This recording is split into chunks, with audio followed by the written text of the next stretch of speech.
A Washington, D.C. mansion that was later set on fire. Police identifying a suspect after finding DNA on crust from a pizza. Ordered to the home the night the victims were held captive. They were held overnight captive and then killed the next day, we believe. The next day, $40,000 in cash also dropped off.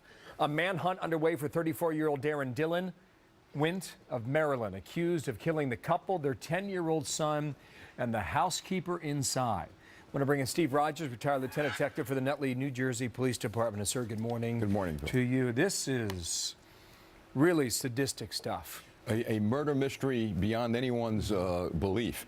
Bill, there are a lot of questions. By the way, good work on the part of the police department, but there's a lot of questions now going unanswered. The suspect, he is so far distanced from the social circles of the CEO. How come this particular guy? Did they cross each other's paths at one time? And the murder, you murder a 10-year-old, the wife, the husband, you burn the house down. Very sadistic, outright rage. A couple facts here that we believe through the police, right? They were held overnight. The husband and father apparently was tortured in his own bed. Yeah. And was burned alive in his bed. Yes. And the three others were tied up in another room, and they too were burned that time. Which leads to this question. Did this suspect act alone? Did someone hire him to get the CEO?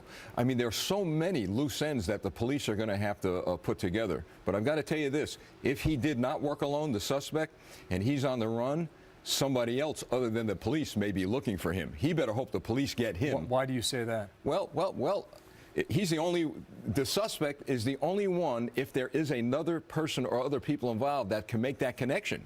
So you eliminate the suspect, or they eliminate the suspect, there's nobody else left. Yeah. There's no other witness. Two other points here. He was the CEO of what kind of company? The American Iron Works, from what I understand, doing a lot of work in the Maryland, D.C. area. Very successful CEO, by the way. Okay, why $40,000? Mystery. Isn't that something? The suspect could have probably asked for $1 million and got it, but why $40,000? Why that price? It just, my experience tells me that maybe this guy didn't act alone. Maybe he didn't, and a message was also being sent as a result of the type of killing this was. DNA on a piece of pizza? Yeah, it's incredible.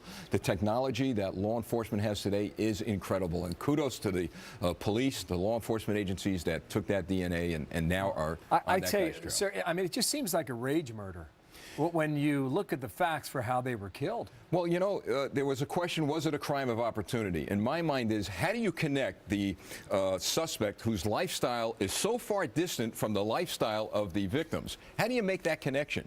You don't. This was planned. He probably knocked on the door. Would they let this guy in the house? I don't know, Bill. The police don't know. But there's something we're not either being told, or there's something so mysterious it's beyond So us. he is 34-year-old Darren Dillon Wint, and apparently he lives in Maryland. So in all likelihood, well, that too. Yeah. Arrested 11 times. Perhaps he does not get far. Sir, thank you for your time today. Steve Rogers from New Jersey. Thank Thanks. you.